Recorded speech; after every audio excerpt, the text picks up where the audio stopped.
Students, पहले हम लोगों ने सेमीकंडक्टर्स की बात की, जिसमें हम लोगों ने देखा कि इंट्रिंसिक और एक्सट्रिंसिक प्रॉपर्टीज़ कैसे वेरी करती हैं और इन सेमीकंडक्टर्स को यूज़ करते हुए हम लोग डायोड कैसे बना सकते हैं। अब बात करेंगे पी एन जंक्शन डायोड की। हम लोग इसमें देखेंगे कि पी एन जंक्शन डायोड क्या चीज़ है, कैसे बिहेव करता है और कहाँ कहाँ पर इसको यूज़ किया जा सकता है। P N junction diode is form by placing a P type crystal with in contact with N type crystal. जब हम लोग पी टाइप क्रिस्टल को एन टाइप क्रिस्टल के साथ जोड़ देते हैं, कांटेक्ट में रखते हैं स्टूडेंट्स, तो इसके साथ साथ हम लोग इसको हाई प्रेशर भी अगर दें तो वहाँ पर ये दोनों पी और एन एक सिंगल पीस की फॉर्म में बिहेव करेंगे। पी इंजेक्शन की स्पेशल प्रॉपर्टीज़ होती हैं जो कि रेक्टिफिकेशन में यूज़ की जा सकती हैं।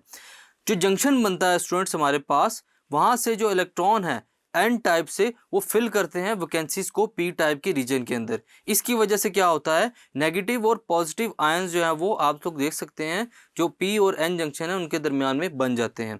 ये जो आयन है ये क्या करते हैं, इलेक्ट्रिक फील्ड को डायरेक्ट करते हैं एन टाइप से पी टाइप की तरफ। It stops further diffusion of electrons and holes and maintains the separation of charge carriers.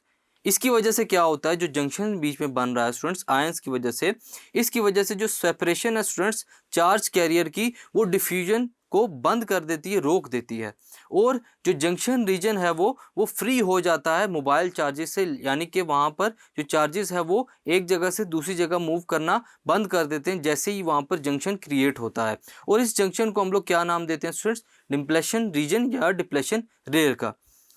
जो विड्थ है स्टूडेंट्स डिप्लेशन लेयर की, वो किस पे डिपेंड करती है, कैरियर कंसंट्रेशन पे, यानी कि वहाँ पर कितने कैरियर्स मौजूद हैं जो कि कंसंट्रेटेड है, आया कि वो होल्स हैं या फिर इलेक्ट्रॉन्स।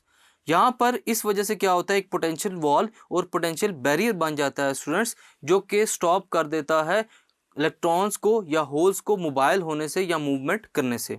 फर्दर हम लोग देखते हैं स्टूडेंट्स, जैसे ही पी टाइप रीजन को कनेक्ट किया जाता है पॉजिटिव पोटेंशियल के साथ, इससे पहले हम लोगों ने जो पी एन जंक्शन डायोड देखा स्टूडेंट्स, उसमें अभी तक जो पोटेंशियल है वो कनेक्टेड नहीं है। जैसे ही हम लोग पी रीजन के साथ पॉजिटिव पोटेंशियल को, यानी कि पॉजिटिव टर्मिनल ऑफ बैटरी को पी टाइप के साथ कनेक्ट करेंगे students with respect to N type region, हम लोग एन टाइप को किसके साथ कनेक्ट करेंगे, एन टाइप टर्मिनल के साथ। वहाँ पर पोटेंशियल ड्रॉप जो है स्टूडेंट्स वो आहिस्ता आहिस्ता इंक्रीज कर जाएगा और जो जंक्शन बैरियर हाइट है जो कि डिप्लेशन रीजन की फॉर्म में है वो आहिस्ता आहिस्ता डिक्रीज होना शुरू हो जाएगा। हम लोग क्या कर रहे हैं स्टूडेंट्स, पोटेंशियल प्रोवाइड करना स्टार्ट कर रहे हैं।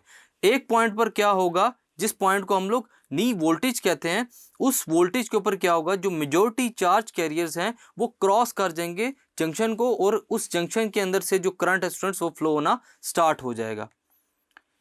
अब जो करंट फ्लो हो रहा है स्टूडेंट्स, हम लोग देख रहे हैं पॉजिटिव जो टर्मिनल है वो पी टाइप के साथ और नेगेटिव टर्मिनल वो किसके साथ है, एन टाइप के साथ।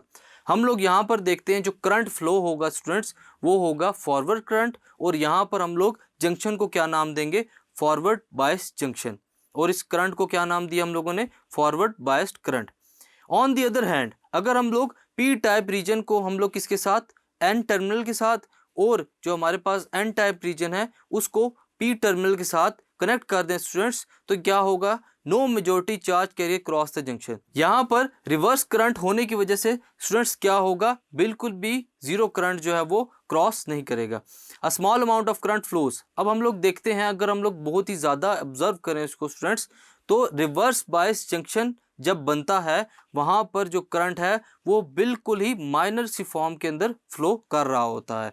हम लोगों ने चूंकि जंक्शन को रिवर्स बायस कर दिया है, इस वजह से इसका नाम क्या होगा, रिवर्स बायस। सिर्फ इसकी एक सिंपल सी कंडीशन है स्टूडेंट्स, क्या कि हम लोग जो पी टाइप रीजन है उसको एन टाइप टर्मिनल के साथ बैटरी के, और जो एन टाइप रीजन है उसको पी टाइप टर्मिनल के साथ अगर कनेक्ट कर दें तो ये जंक्शन क्या हो जाएगा, रिवर्स बायस्ड, और बिल्कुल भी जीरो करंट जो है वो फ्लो करेगा इसके अंदर से, जंक्शन के अंदर से।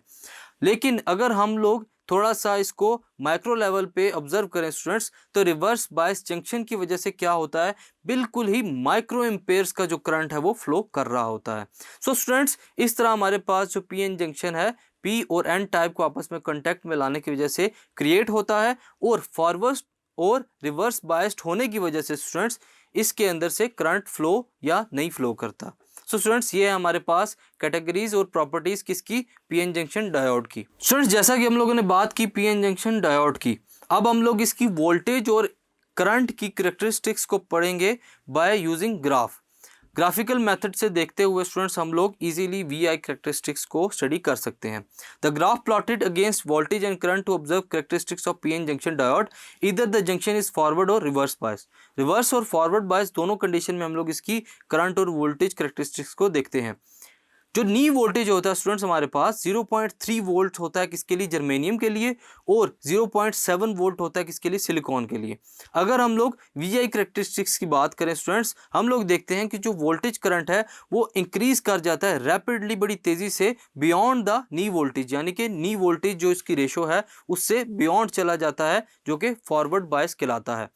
सो स्टूडेंट्स यहाँ पर जो मैक्सिमम करंट लिमिट एग्जिस्ट करती है जंक्शन के लिए, वो डिसाइड करती है पावर रेशो किसके लिए, जंक्शन के लिए। इसके बियॉन्ड अगर हम लोग बात करें स्टूडेंट्स किसकी, कि अगर हम लोग इस करंट को कॉन्टीन्यूसली बढ़ाते जाएं तो जंक्शन एक पॉइंट पर आकर डिस्ट्रॉय भी हो सकता है। क्यों? क्योंकि उस जंक्शन के लिए करंट की एक लिमिट होती है स्पेसिफिक, ताकि उस करंट तक जब वो पहुंचेगा तब तक वो जो आपके पास डायोड है वो डिस्ट्रॉय हो चुका होगा, और उस लिमिट से नीचे नीचे हम लोगों को उसको वोल्टेज देना पड़ेगा। अब हम लोग क्या करते हैं, अगर हम लोग इस जंक्शन को रिवर्स बायस करते हैं तो यहाँ पर हम लोग देखते हैं चूंकि करंट फ्लो नहीं होता, और करंट फ्लो ना होने की वजह से क्या होता है स्टूडेंट्स, जो आपके ग्राफ है उसके ऊपर एक रिवर्स करंट जो है वो शो होना शुरू हो जाता है। अब जैसे ही हम लोगों ने जंक्शन डायोड को रिवर्स बायस किया, आपके पास जो ग्राफिकल रिप्रेजेंटेशन है उसमें सिर्फ जो शो किया गया स्टूडेंट्स रिवर्स फॉर्म में, नेगेटिव वाई की फॉर्म में स्टूडेंट्स, वो क्या है, वो रिवर्स करंट है जो कि रिवर्स बायस की वजह से फ्लो हो रहा है। So students V I characteristics को देखते हुए हम लोगों ने देखा कि कैसे जब जंक्शन को फॉरवर्ड बायस्ड किया जाता है तो नी वोल्टेज या उससे ऊपर जो हम लोग करंट देते हैं उसको डायोड को, तो उससे क्या होता है, हमारा जो सेमीकंडक्टर डायोड है वो ब्रेक भी कर सकता है, और हमें अगर उसको यूज़फुल बनाना है तो उसकी लिमिट से कम उसको जो है करंट उसको देना पड़ेगा, ताकि वो फॉरवर्ड बायस कंडीशन में डिस्ट्रॉय ना हो सके। और इसके साथ साथ अगर हम लोग रिवर्स बायस कंडीशंस को देखते हैं तो हम लोगों ने उसमें देखा कि जैसे ही रिवर्स बायस किया जाता है पीएन जंक्शन डायोड को, तो उसमें से माइक्रो एम्पेयर्स का जो करंट है वो फ्लो करता है। अगर हम लोग वोल्ट मीटर या उसके साथ अटैच करें कोई भी ऐसी डिवाइस जो कि वोल्टेजेस को मेजर करें, तो रिवर्स बायस्ड नेचर के अंदर हम लोग देखते हैं कि जो माइनर सम माइक्रो एम्पेयर्स का करंट है वो फ्लो करता है, जिसको हम लोगों ने वीआई कैरेक्टरिस्टिक्स में भी शो किया है। सो स्टूडेंट्स इस टॉपिक के अंदर हम लोगों ने देखा कि कैसे वीआई कैरेक्टरिस्टिक्स जो है वो चेंज होती हैं जैसे ही हम लोग पीएन जंक्शन डायोड को फॉरवर्ड बायस करते हैं या फिर रिवर्स बायस करते हैं। Thank you.